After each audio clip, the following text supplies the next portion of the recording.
When did you first discover your artistic skills? Let's see, you know what? I've probably been drawing since I was old enough to hold a crayon. If you were to go to my mom's place, you'd find boxes full of things that I probably drew when I was like 3 years old. And, so I've been drawing a very long time, but I think when I first discovered that it was something that I had, sort of a knack for, if you will, I was probably about 7 or 8, and I had, a great teacher that encouraged me to draw a lot more and to explore my artistic side. And I took that opportunity to start drawing more, and I think the first character I created that I kind of worked with consistently was, once again, I was like 7 or 8, but she was a little dog named Rosie, and she went on adventures with her little animal friends, and I used to make comics about them, and I made little picture books and little stories all about these characters, and that was when I first discovered that that was something that I not only enjoyed, but something I actually had kind of a talent for as well. Who was the person that pushed you to pursue this? There were several people. My mother was always very supportive of my art. She was an artist herself. She'd been an art teacher. She'd been a police artist. She studied art her whole life. And so she always encouraged me to pursue art. She always made sure I had materials, paper, pencils, things that I could work with. She showed me different techniques. And even now, even when I post something on Facebook, she's the first person to click like. So, moms are our biggest fans, let's face it. My boyfriend's always very supportive. When I started working on my current project, he even got me a tablet. I'd been using an old Wacom bamboo tablet, and, it was kind of falling apart. And, he got me a new tablet to up my game. And I spoke earlier about that teacher I'd had when I was about 7 or 8. And, he was fantastic. The school I'd been to before had, I don't even think we had an art class, let alone, I think we had like 1 hour a week where we could cut up paper and color on a piece of paper. And that's not art, that's just busy work with crayons, And when I finally, had this great teacher, we had time every day to explore creative pursuits. We could do anything we wanted as long as we were creating. We could play with clay, we could draw, paint, whatever we liked. So those are some of my biggest influences, my biggest inspirations. Why the nerd girl fantasy subgenre of art? Why that? Well, and that's kind of a fun question here. Before I started working on Orc Girl, there were two kind of camps of thought, two things that I was really searching for that I had a hard time finding.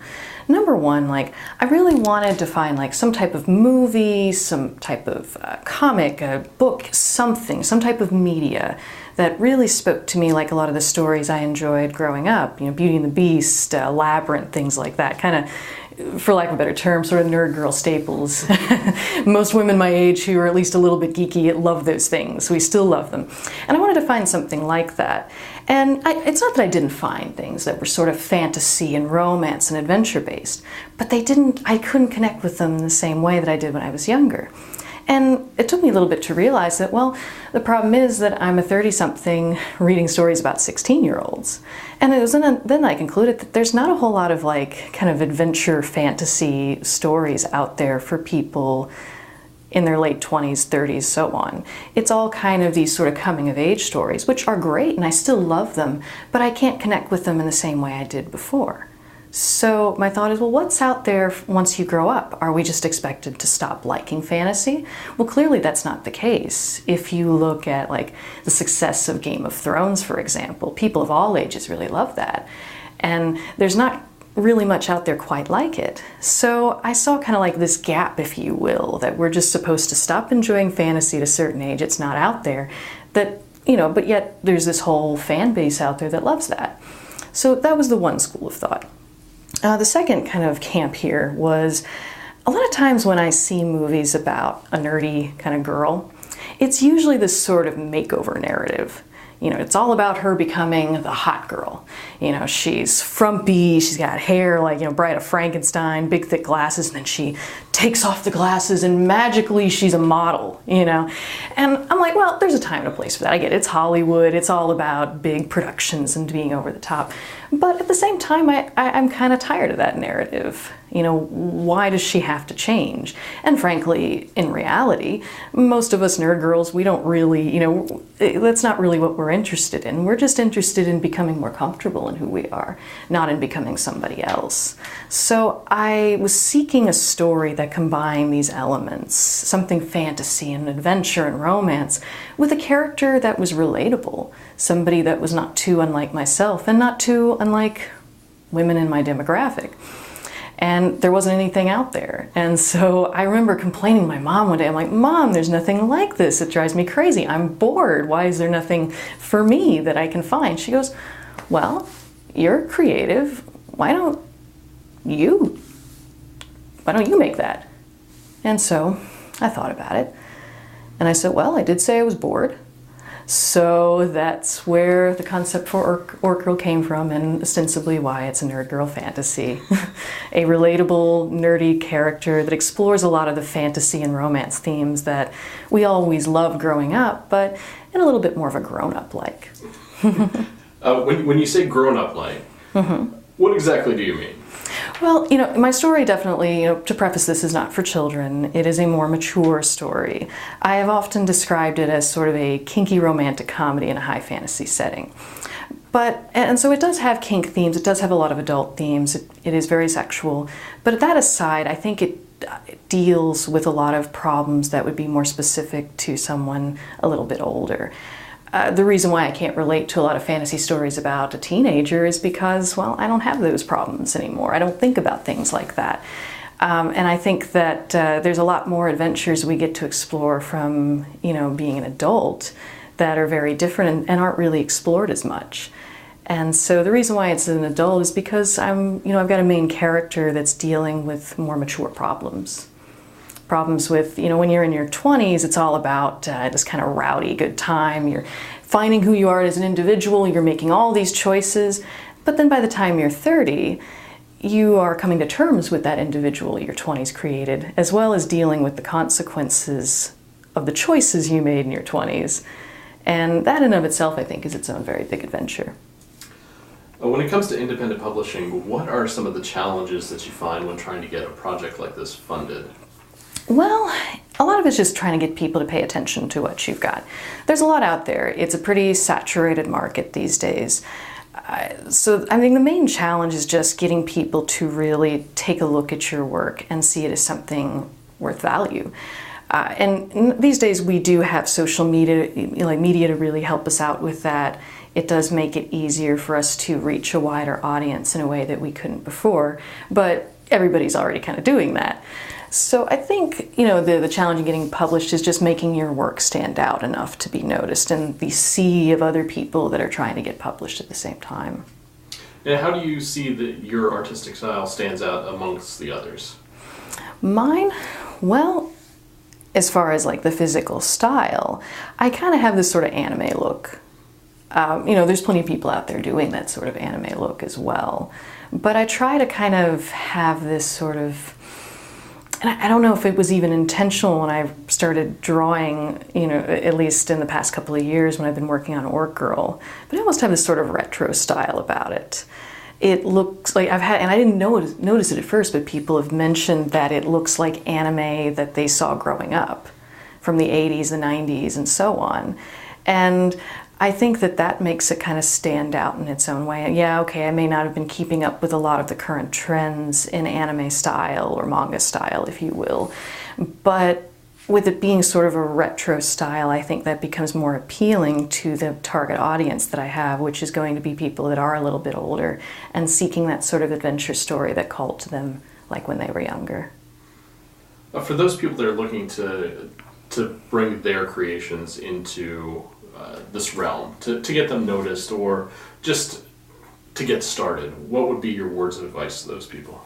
Well, this is something that a lot of artists, we almost have this sort of taboo about looking at our work as a business. But I think that's one of the most important things of all, is to look at your art as a business. yes, it's a hobby, yes, it's fun, yes, it's something you're passionate about, but don't forget that it's a business, because when it's a business, you take care of it as such.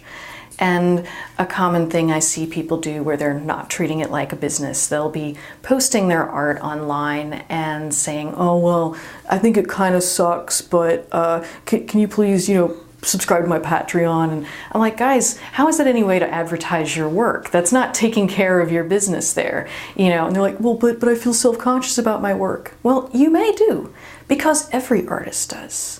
I beg you to find one artist that doesn't have at least one crappy thing to say about their work. Everybody does. I said, but you don't go out and advertise that.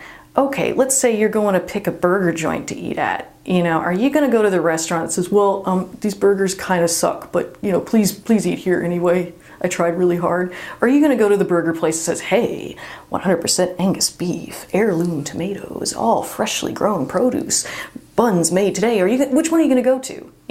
Same thing applies with art. If you come out and you're always saying, you're self-conscious because you have some strange stigma that if you appear at least a little bit proud of your work, then you're being conceited. If you go around with that idea, it's a lot harder to sell other people on it.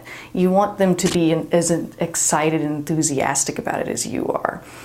I think my other thing about getting published is that, you don't always have to go to a publisher. I'm completely independent. I don't go through any publisher. Everything I've done is self-published. And mind you, to preface this, I'm only about 2 years in myself to this, but I think that within those 2 years, I have learned a lot about self-publishing.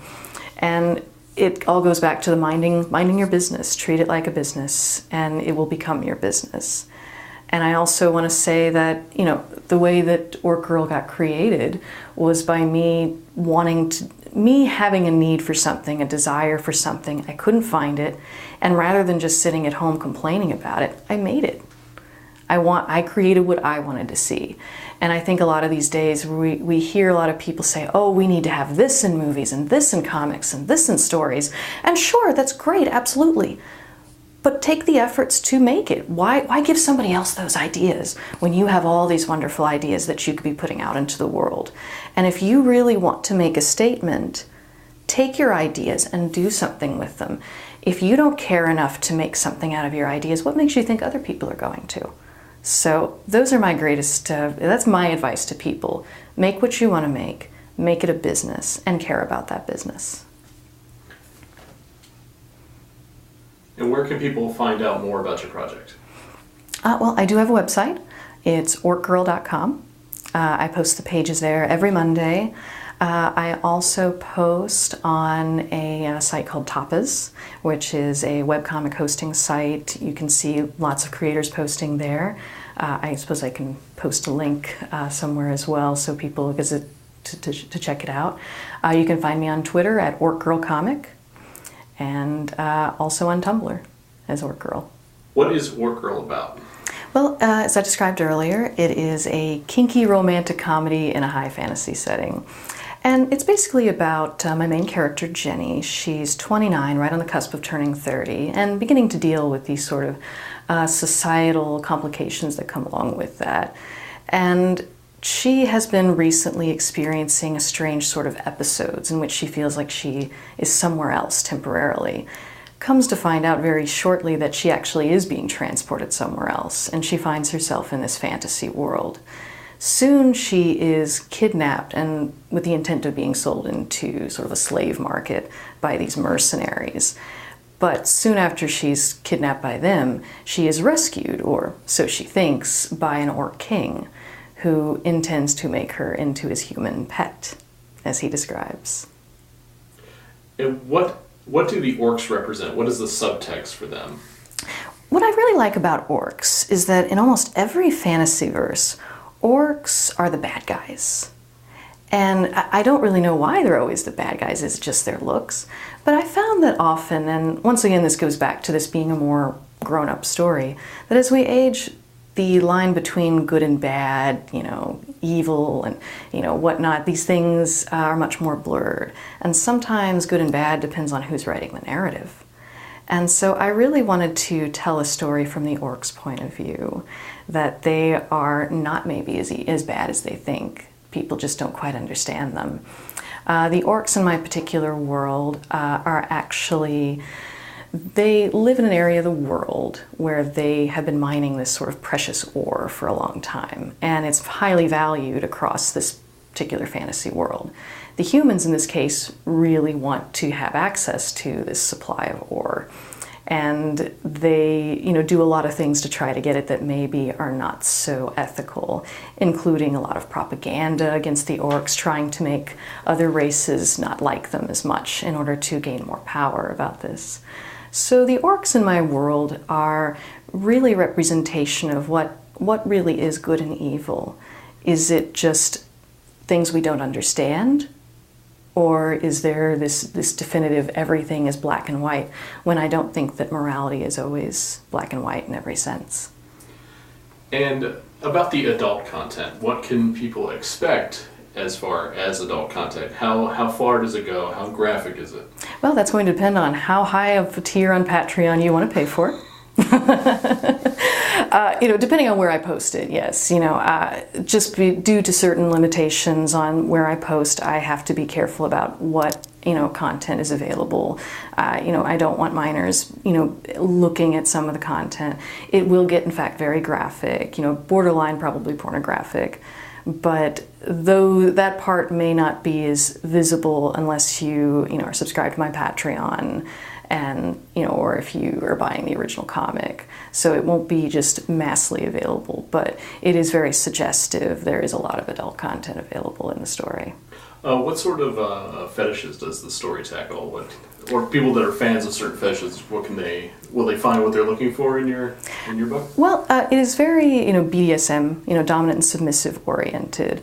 The Orc King, Vargan, my leading male in the story, he's a very dominant character, and as I said before, he takes in Jenny as his human pet. So there is a dominance and submission, master-slave relationship between the two of them. But as we will find in the story when we reach that part, it is not necessarily non-consensual. It's something that they both agreed to. But so if you're looking for sort of a BDSM storyline, then I do explore aspects and elements of a power dynamic between a dominant and submissive partner. But that's my goal, is to just tell the story regardless of how many issues. Once again, since I'm, self-publishing, I don't really have any specific guidelines to follow. I'm telling my story. I know that there will ultimately be 3 major story arcs. There's Orc Girl, then there will be the next big story arc, Orc Mother and it's Orc Girl, Orc Woman, Orc Queen are going to be kind of the 3 major story arcs of it. It will be a rather lengthy story, and I do intend to just basically tell it and see where it goes. Each chapter has about 30 pages roughly, so it's fairly long, I guess, size comic. So I'm going to tell the story and see where it goes.